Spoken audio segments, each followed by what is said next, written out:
जय श्री कृष्णा साथियों। मैं वीरेंद्र राजपूत आपके अपने YouTube चैनल शिक्षा की पहलवाई वीरेंद्र राजपूत पर तहे दिल से स्वागत करता हूं। साथियों, आज हम एक नई शुरुआत करने जा रहे हैं। एक टेस्ट सीरीज लेकर आए हैं जिसमें हम शिक्षण विधियों के प्रश्न कराएंगे। वो हिंदी से संबंधित होंगे, गणित से संबंधित होंगे, संस्कृत से भी संबंधित होंगे। साथियों, यह प्रश्न एक एक सब्जेक्ट वाइज चलेंगे, कभी हिंदी के, कभी संस्कृत के, कभी गणित के मेरे साथियों। और यह प्रश्न एग्जाम पैटर्न पर होंगे, प्रीवियस क्वेश्चन होंगे और नए भी क्वेश्चन होंगे, जो प्रत्येक टेट एग्जाम के लिए और शिक्षक भर्ती के लिए अति आवश्यक हैं। वर्तमान में राजस्थान में तो रीट की घोषणा हो चुकी है और एमपी टेट की तैयारियां चल रही हैं मेरे साथियों, जिसका एग्जाम मार्च में है। साथियों, ये प्रश्न बहुत ही ज़्यादा महत्वपूर्ण होंगे। इनको आपको बेहतरीन तरीके से समझना है और हल करना है मेरे साथियों। बिल्कुल एग्जाम पैटर्न पर होंगे। मैं वादा करता हूँ, एक बार प्रश्नों को हल करना, वीडियो को शुरू से लेकर अंत तक देखना और फिर मेरा प्रयास अच्छा लगे तो चैनल को शेयर, लाइक, कमेंट अवश्य करना, जिससे कि हमारा मनोबल बढ़ता है। देखिए साथियों, पहला प्रश्न कह रहा है, सस्वर पठन का मुख्य उद्देश्य क्या है। मेरे साथियों, सस्वर मतलब जिसमें आवाज़ निकाली जाती है, मतलब बोला जाता है, दूसरे दूसरे लोग हमारी आवाज़ को सुने, उसे कहते हैं सस्वर पठन।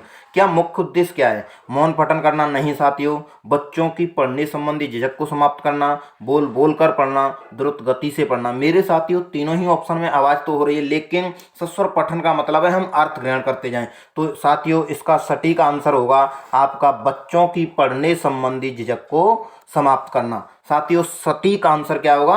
बच्चों की पढ़ने संबंधी झिझक को समाप्त करना। अगला क्वेश्चन देखिए मेरे साथियों।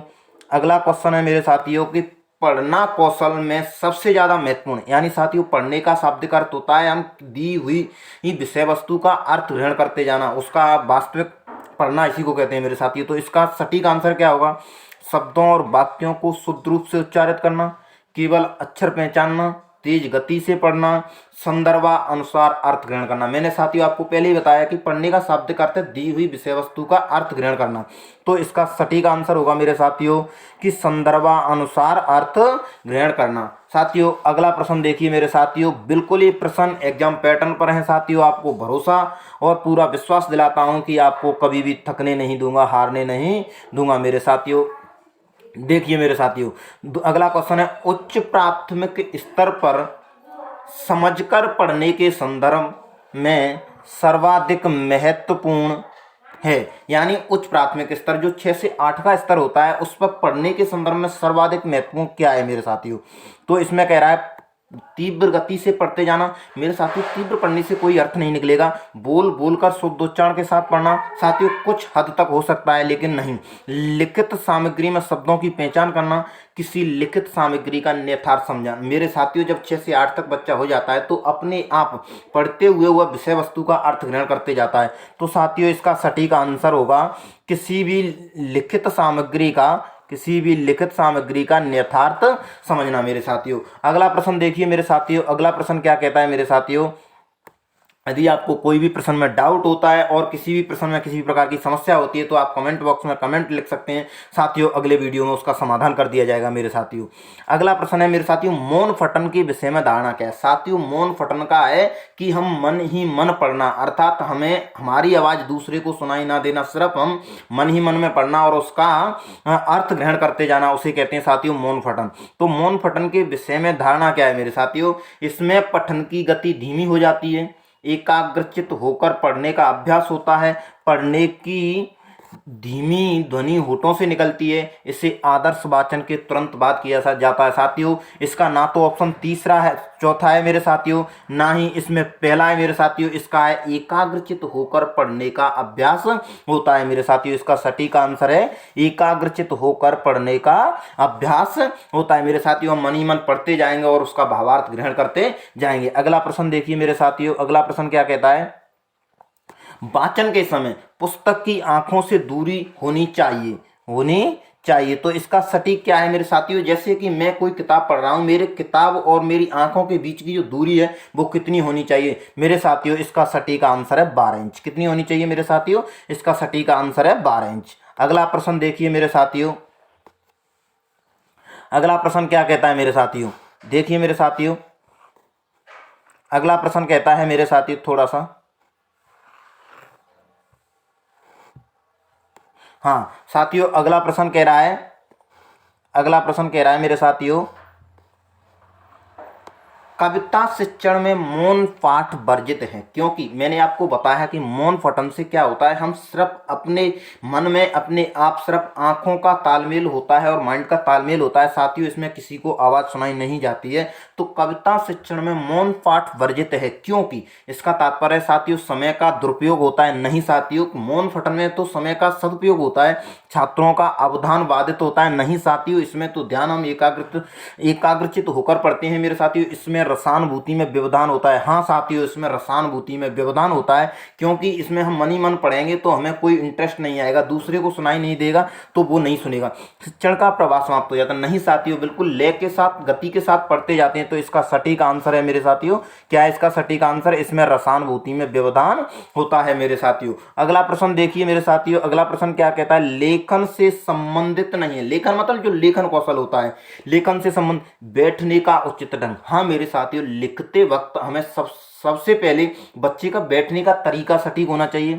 शुद्ध उच्चारण, साथियों इसमें लिखने से शुद्ध उच्चारण का कोई भी तालमेल नहीं होता है मेरे साथियों।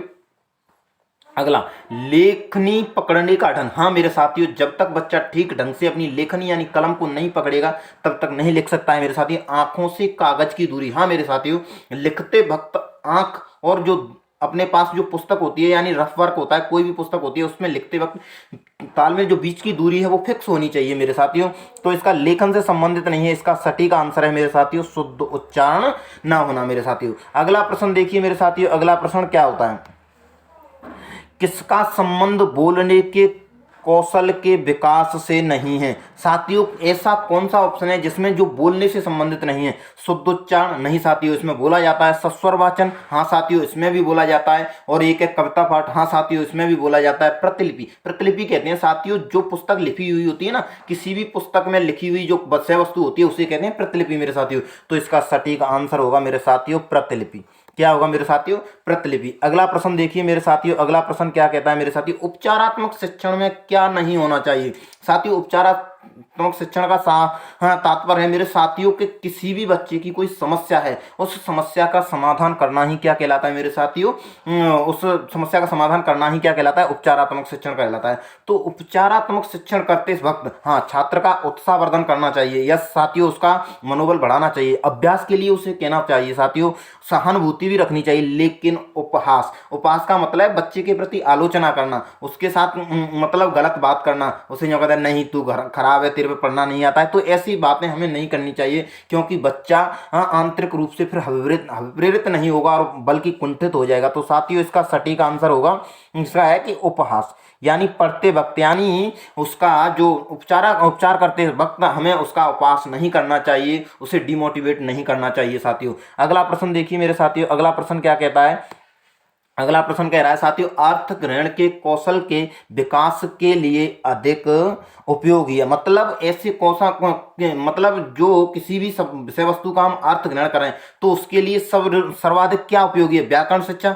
हाँ साथियों, समाचार वाचन। हाँ साथियों, मौन वाचन, सस्वर वाचन। तो मेरे साथियों अर्थ ग्रहण हम कब बेहतरीन तरीके से करेंगे, जब हम एकांत में बैठकर मन ही मन किसी वस्तु को पढ़ रहे होंगे और हमारा सिर्फ आंखों का कांटेक्ट माइंड के माध्यम से मतलब किसी भी विषय वस्तु को मौन होकर के अर्थ ग्रहण के साथ पढ़ रहे होंगे, तो उसका सर्वश्रेष्ठ माध्यम होगा मेरे साथियों। तो इसका आंसर सटीक होगा मौन वाचन।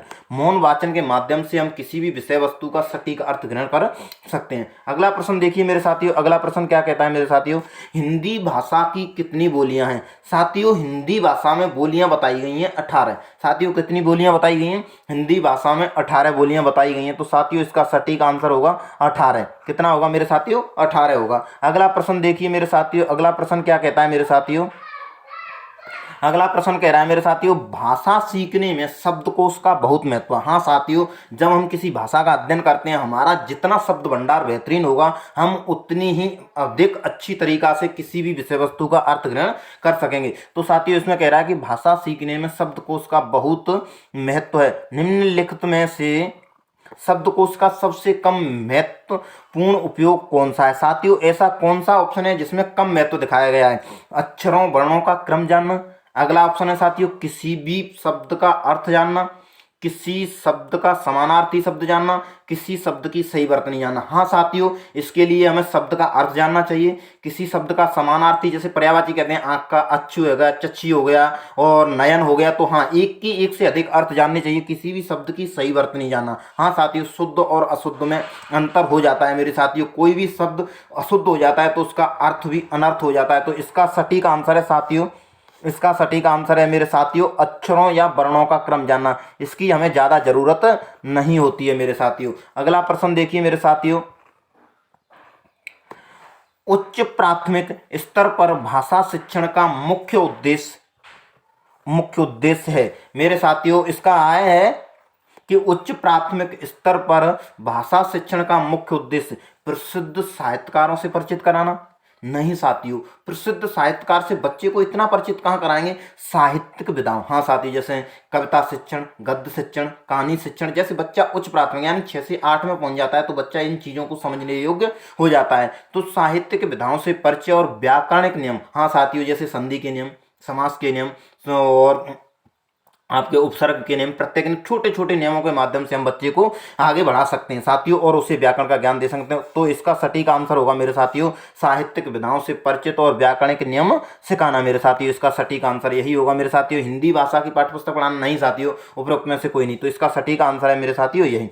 साथियों, यदि मेरा प्रयास आपको अच्छा लगता है मेरे साथियों, तो इस चैनल को अधिक से अधिक लाइक करें, शेयर करें, कमेंट लिखकर प्रेरित करें। और साथियों, मैं आपसे भरोसा दिला सकता हूं कि ऐसे प्रश्न कराऊंगा जो आज तक आपने नहीं देखे होंगे। बिल्कुल एग्जाम पैटर्न पर कराऊंगा, बिल्कुल पेपर के हिसाब से कराऊंगा और कोई भी ऐसा क्वेश्चन नहीं कराऊंगा जिसका कोई उत्तर ही ना हो या मतलब अलग से हो, जिसका कोई भी अर्थ नहीं निकलता हो। तो साथियों, बस मेरा प्रयास अच्छा लगे तो इस चैनल को अधिक से अधिक लाइक करना, शेयर करना और हाँ, चैनल पर नए हैं तो चैनल को सब्सक्राइब करके ऑल बेल आइकन को दबा लेना, जिससे जो भी मैं वीडियो अपलोड करूं वो उसका आपको नोटिफिकेशन तुरंत मिल सके और उस वीडियो को आप देख सकें। धन्यवाद साथियों, मिलते हैं अगले वीडियो में।